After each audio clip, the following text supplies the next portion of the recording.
On the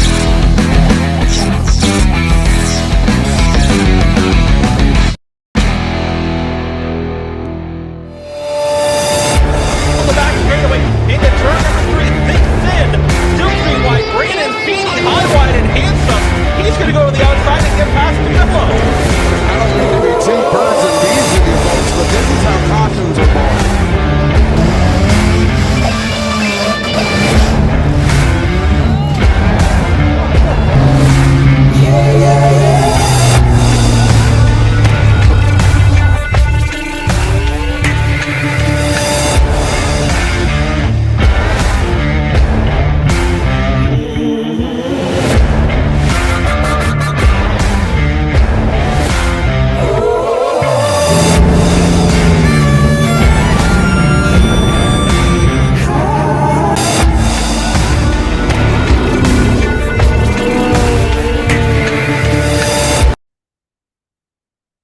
Welcome back to the Feeney Call for episode number 54. Tonight's guest is Allan Inglis, driver of the number 69 late model. He drives up with the OLMA series, plus he's known to frequent Sunset, was an old Barrie Speedway racer, a longtime veteran of the sport. We get to know him a little bit, do our little weekly recap and stuff like that. So we've been doing photography over at Peterborough Speedway a bunch. Started printing pictures and stuff like that. So thank you for the people I've ordered and the support and stuff like that. It's definitely come a long way, and I can see it from looking at my first pictures, just in, like the Peterborough practice and the Brighton Speedway and stuff like that, to where I am now with the new camera and stuff like that. So we're slowly making progress. But yeah. So we're slowly working on the modified to get it ready for the third. Gotta get it out of the trailer, get some bigger jobs done to it, get it back running good, and honestly excited to drive that and the 38 hot rod for Art Rogers. That's gonna be a fun time.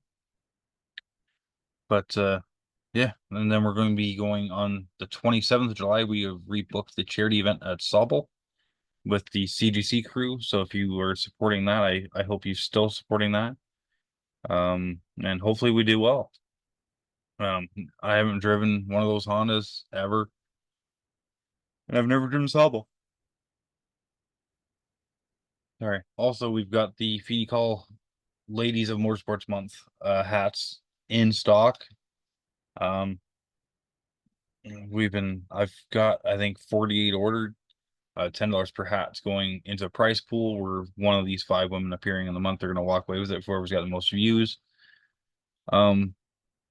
Other than that, just good week for the Jomo Media drivers. Victoria McLennan with another win in a heat race. Corey Horn got declared feature winner because the car got DQ'd, which I'm not sure if that car got DQ'd for the whole night. That also means that he got both heat wins because that's the car that beat him in the heats as well. So it's one of those things that good night for, and plus like seeing. It's honestly really cool to see my logo popping up more and more places. I really like that everyone's sharing the pictures, and when you get the picture shared, it means you're taking good pictures, right? No one shares bad pictures usually. So I appreciate everyone, help me out in all my ventures and stuff like that.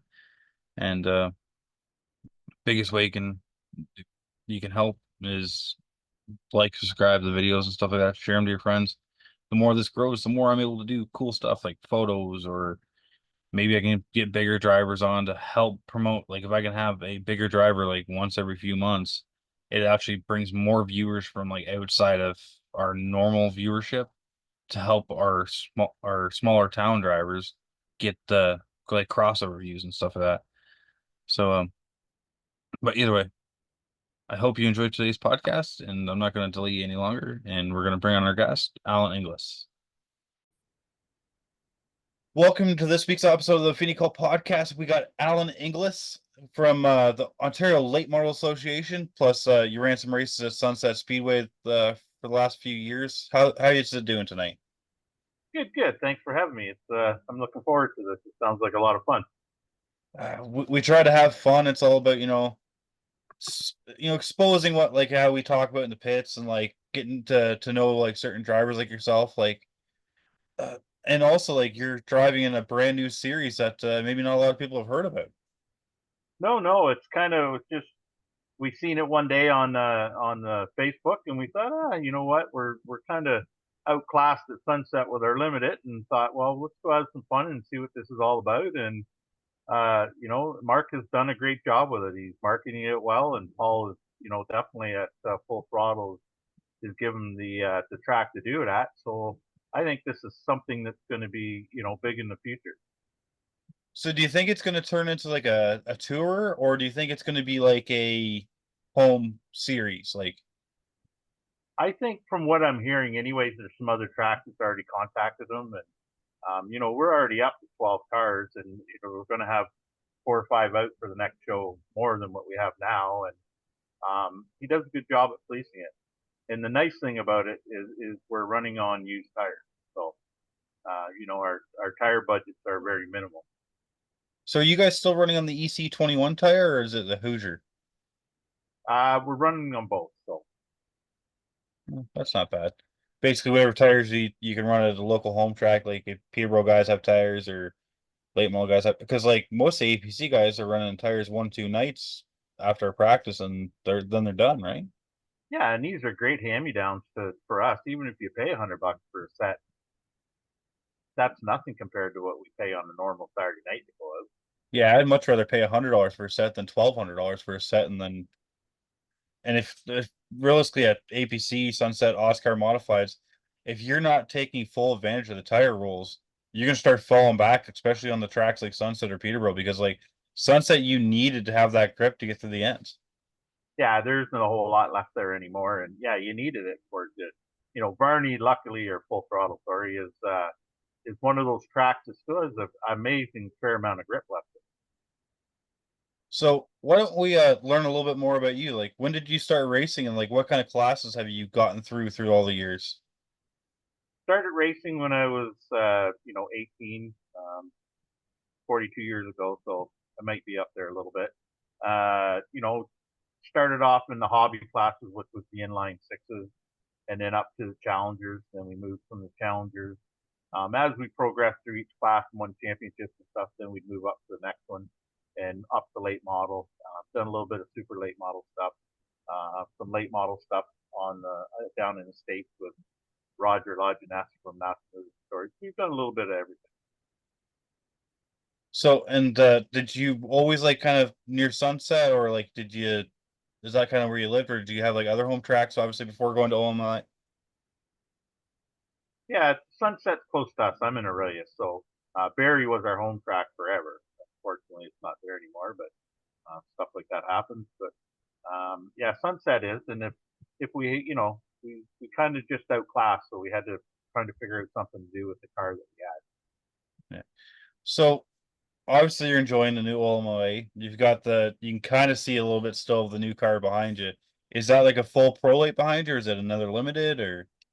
No, it's a full pro late. It was one of Matt Vertical's cars.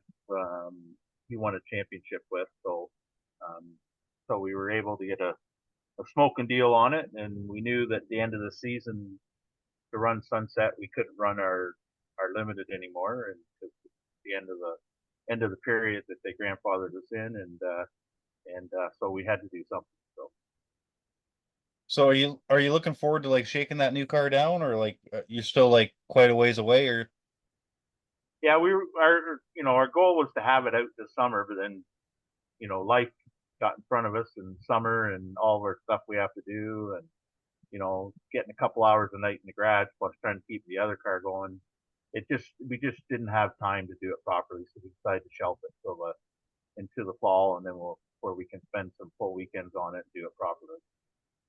Yeah, that's always the good thing, especially going over a new car. You want to have everything just right, so you don't have like say a bad brake connection or something like that when you go testing, or a throttle that hangs up or something like that. Because it's always when you rush, it's the stupid little tiny things that you never miss ever anywhere else. It's that come up and bite you, especially on a new car. Well, it does. It's all, yeah, those little things that little details that you missed or didn't know about, and yeah, you just run out of time, and then you either wreck it or yeah, it's just better to take the time not like we don't have something to drive anyways. We do. We have, our car that we have is a really good piece itself. It's just not a pro. Do you see yourself maybe bringing the current car to the Autumn Clouds Classic and taking advantage of the limited late model bonus if they still have it this year?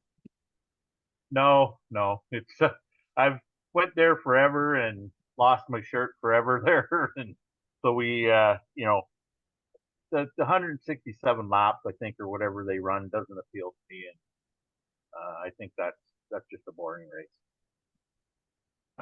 I got thrown in it last year, so I can't really complain. Wasn't my car.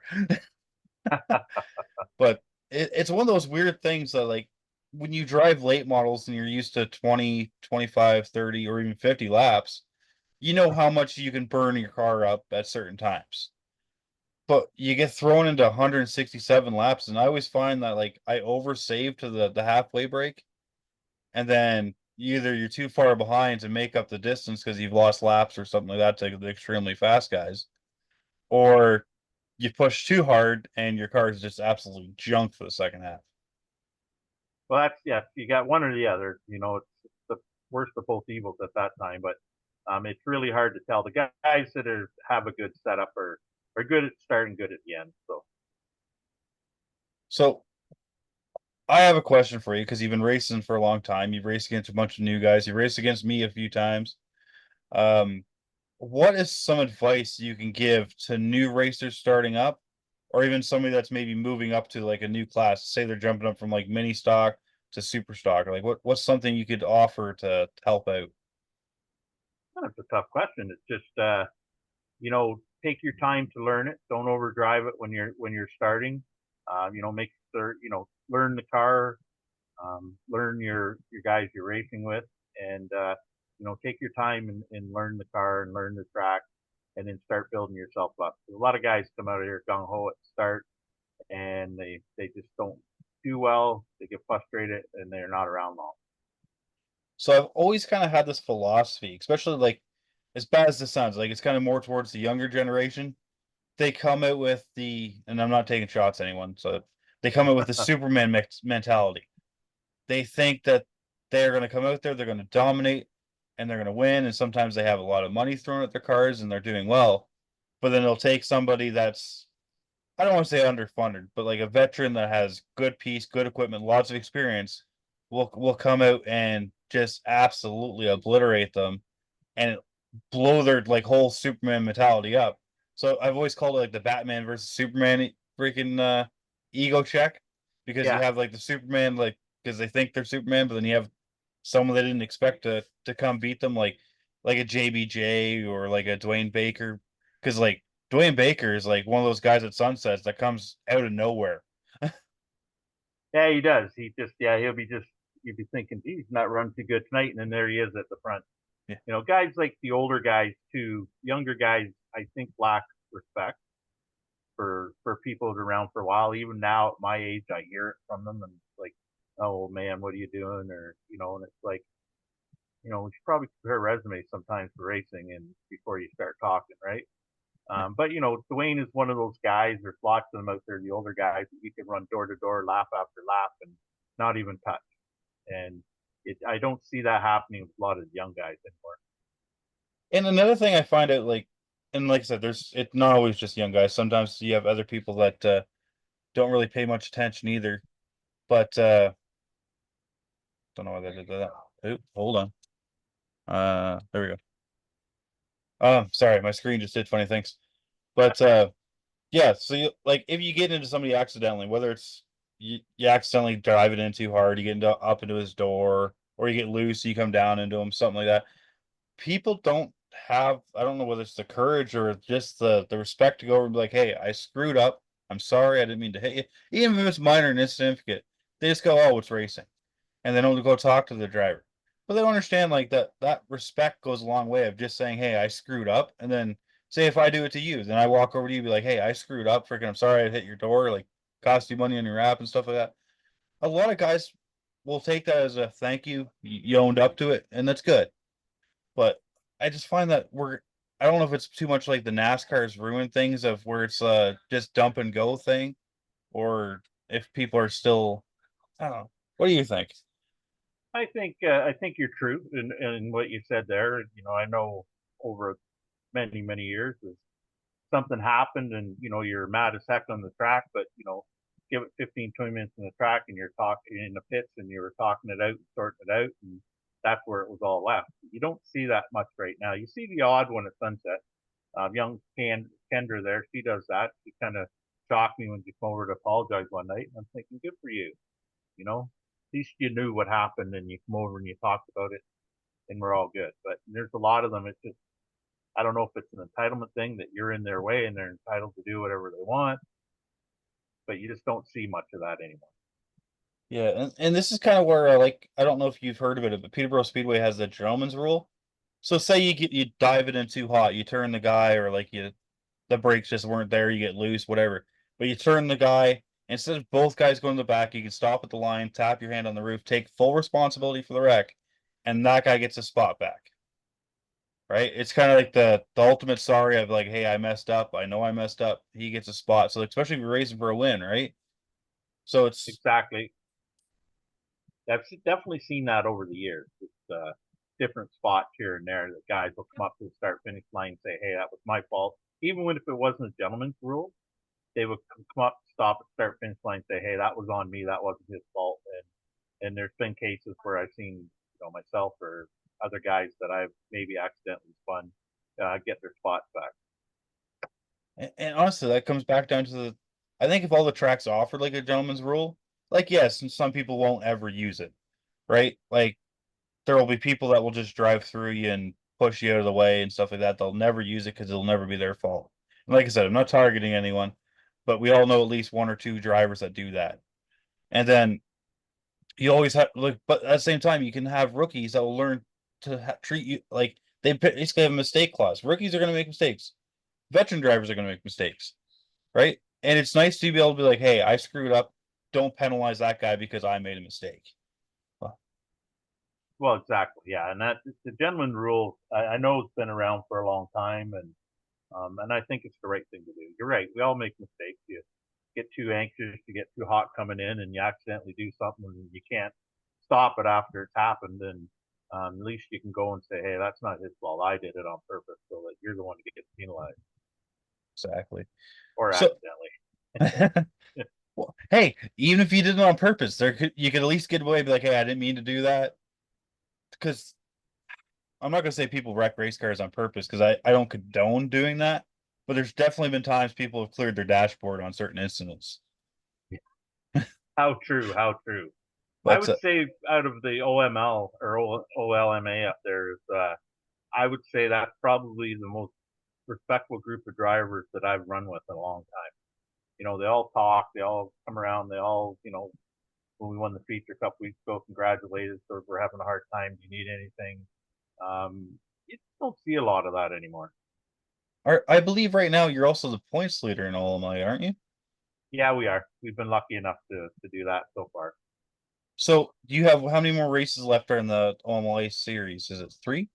I think it's 4 because there's a rain date that they threw in there on August 24th. So that's not bad. So what you got 7 races, 6, 7 races for the first year? Yeah, I think 6 or 7. So yeah, 6 of them for sure. Yeah, that's not a bad starting up like series, like because I think even when APC started, it was like 5, 6 races, and that kind of grew to the point where I like the APC series, but I think it's just too expensive. Like, there's too many tracks, and it's too expensive to be attractive to like a team like yourself or like a middle budget team. Yeah, you'd want to be a decent runner because of your costs that you're going through these things. And I APC is nice, but normally it's the guys that have the money, right? That have the better budgets than the normal Saturday night guy. So I got a question for you. You got the number 69 on the late model there. Has that always been your number since you've been racing, or? Uh, no, 47 was, but I went back to I was running Sunset, and we all know Tommy Walters was 47, and he had left, and he came back, and he wanted his number back, and the track's like, no, you've already somebody else has already got it, and him and I had a chat, and I ended up switching my number because, my respect for Tommy, and he's been doing that forever. And I was fairly young, so I switched to 97 and gave him 47. And then when I went to drive for Roger, he had 3 cars, and he wanted to have spare numbers for everything. So all his cars had a 9 in it somewhere, either 9, 69. I can't remember them all, but just because he didn't have to carry so many spare numbers. Yeah. It was 9, 6, 69, and 96. Yeah, well, 69 had a little bit to do with Jimmy Ward too. So, good friend of Rogers, and Roger wanted to buy this car off, and Jimmy built for the States. And Jimmy wouldn't sell it to him because he said, "You'll just wreck it. I'm not selling this to you." And then they were chit chatting, and Jimmy said, "Well, I know this young guy. Why don't you give him a shot? And if you do, I'll sell you the car." So Roger bought the car and hired me for a driver for 5 years. We had a lot of fun. We went stateside. We went everywhere. So obviously, like you went stateside, and what was the competition when you went south of the border like? Was it like a different mindset when you went to the race down there? Because I remember talking to Larry Jackson saying racing the States was one way and racing in Canada at that time was completely different. Yeah, it was. They were a little more, I would say, up on new stuff, or a little more aggressive in what they do. But we didn't really have any challenges with anything as far as our equipment up here to them. We were as fast as, or the fastest car a lot of times. So, but yeah, they go at it at a different pace than we do up here. But Canadians are competitive. Yeah, because that's what Larry said. He goes up there, like it's the bumpers are used a lot more often. You guys are shifting starts to get more aggressive starts. Where it's like even back when I first started, a lot of late models weren't shifting starts to the point where I think the pace track just sped up so people didn't try to shift starts. Yeah. When we were down there, we didn't shift. Although we were some big tracks like, Holland and Swago. We ran Evans Mills was our Friday night show, and then we toured on Saturday, Sunday. But yeah, there wasn't much shifting, but competition was pretty good down there. I can remember we went to Swago and we got there about 1 o'clock in the morning, and the owner was nice enough to let us pull into the infield. And at that time, I only had an open trailer, so we pulled in and we all crashed in the back of the truck, the front of the truck. And I woke up in the morning and there was just double stackers all around me, and I'm like, wow, what did we just get ourselves into? But it ended up being that we set fast time, and myself and Brad Layton lapped up to the third place car, so we were definitely competitive. Yeah, the trailer does not make you speed. No, just get you better coverage for your sponsors. Better coverage for the sponsor, and it's better during rain delays. That's all. Yeah. So it was actually funny. The first year I started racing, it so happened that not the first year I started racing, when I started racing late models, is I registered 38 at the exact same time somebody else went to the other office and registered 38. So they couldn't decide who was going to get the number. So they let us run. I think he put a B on it, and I put an F on it. And they were like, whoever finishes highest in points gets the number for next year. And we're like, that's fair. They show up with a double stacker. I'm with an open trailer where my car hits both sides because I bought a late model of Paul Senior up in North Bay there. Oh yeah. Sight unseen. He delivered it to Kawartha because Oscar was doing a Kawartha event. I literally took it from the Friday Kawartha event up to the racetrack the next day. Didn't just change seatbelts. Me and Dan Price did a clutch line on the side of the road on the way up there. Put tires on it. I'm like, we're late model racers now. This is what's going to happen. And yeah, we battled it all year. I think it came down to like 2 points, and I think I just squeaked out. And we're like, if the track will let us, we'll just share the number. And it's the time electronic scoring came in, so it wasn't as big a hassle for manual scores because I'm sure you remember getting yelled at for time. That's why they couldn't have 247s or. Yeah. When they were doing everything manually, they're a little more concerned about that stuff. Yeah. Now that there's transponders, it's made life way easier for I think the people up in the tower sometimes. Yeah, from what I've seen anyway.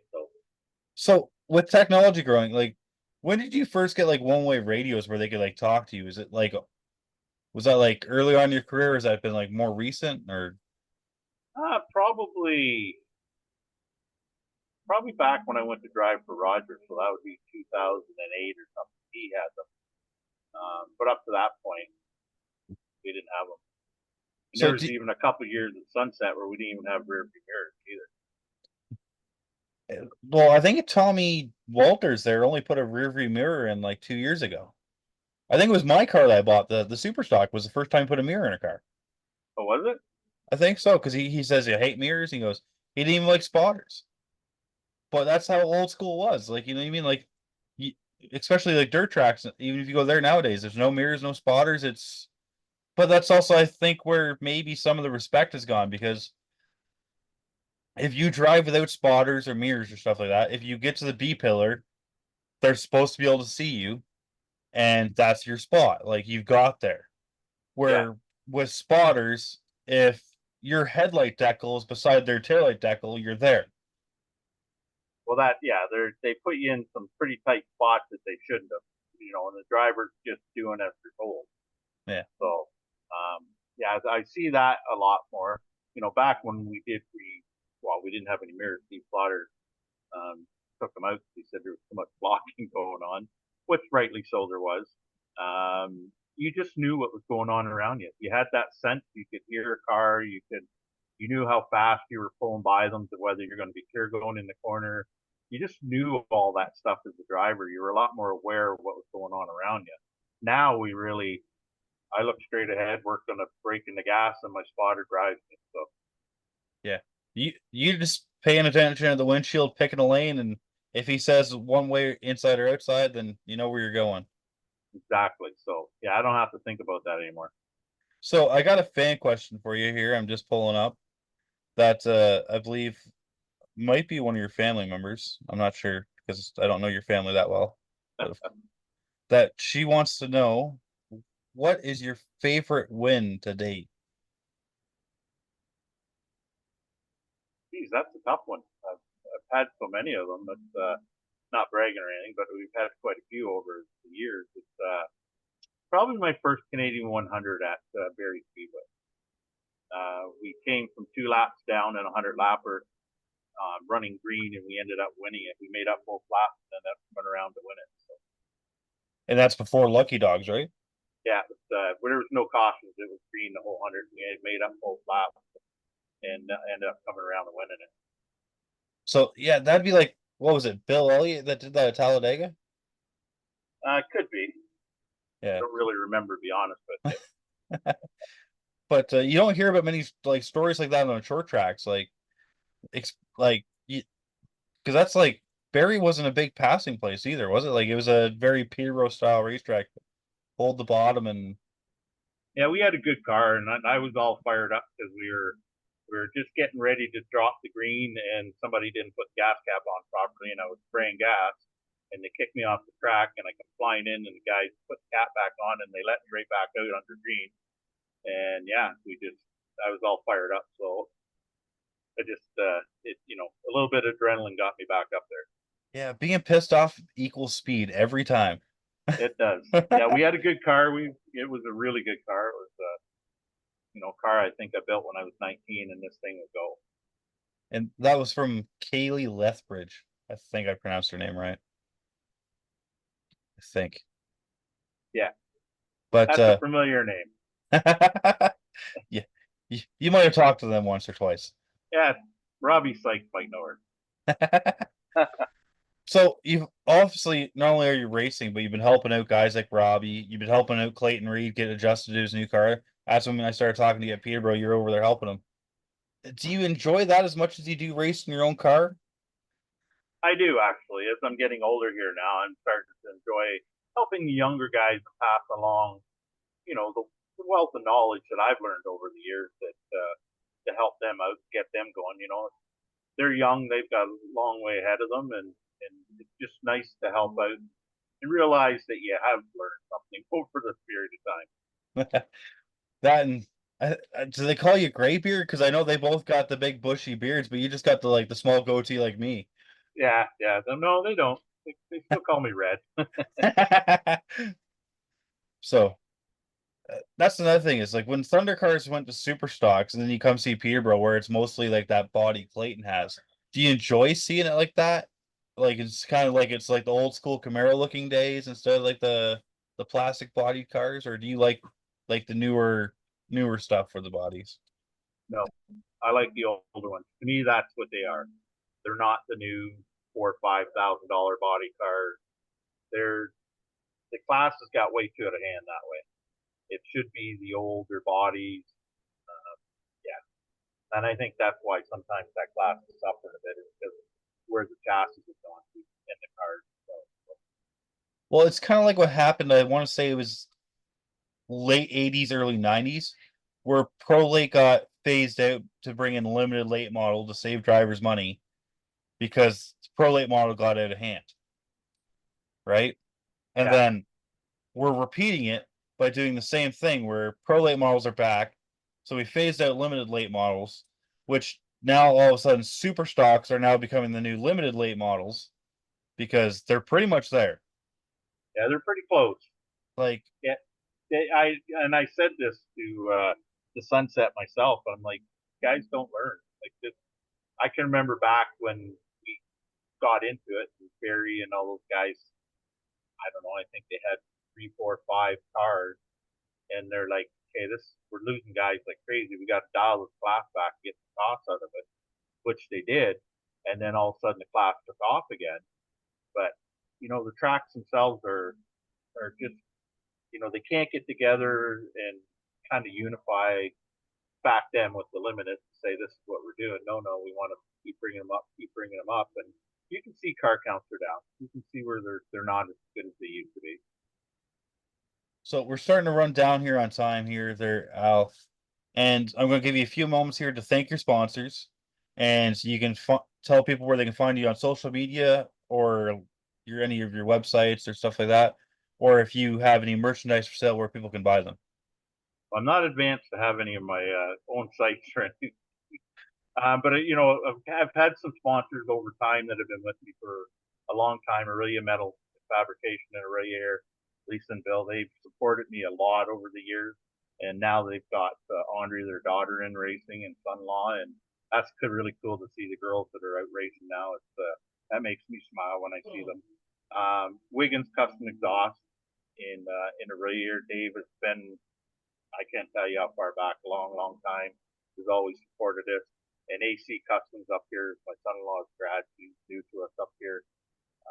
Yeah, it's good to have some long-term people with us stick them out, support you, and you can't do it without them. So have you got any merchandise for sale or any No, Haas t-shirts? no, we're not that far ahead yet. See, we I'm gotta on, get I'm on the back side of things where I just want to get in the car and drive. I don't want to deal with any of that stuff anymore. all right. So what you're saying is we gotta hook you up with a merch person where they can just point and click and you just have to get the money afterwards. Yeah, that's more like it. All right. I'll see if I can get you hooked up. All right. Right. So I hope you enjoyed coming on here tonight. I know this is probably one of your first like podcasts. You're probably not used to talking in front of a camera. At least not at the racetrack where you're all pumped up with adrenaline. No, yeah. I think the announcers, that was the best time they had, is after I was all fired up. They come down with the mic and try to have a conversation. That was entertainment in itself. I find it's always you get that pumped up feeling. Words don't come out right. You're just saying what's off the top of your mind and trying not to swear as hard as you can. Yeah, Dave Bradley was bad for that. He used to laugh at me all the time after, the way I talked. Hey, the best one was, and I don't know if you've seen it, but the John Baker Jr. I think it was the Autumn Colors interview. Have you not been entertained? That's our business, right? That's what we Yeah. do. We're entertainers. So, but hopefully we'll see you get a couple more Victory Lane interviews, and good luck with the rest of your season. Oh, and you have to keep me posted, and then I said I'll try to see if I can hook you up with a merch person that will just point, click, and shoot for you. Awesome, and I appreciate you having me on here. It was a lot of fun. No problem. Have yourself a great night. All right, take care.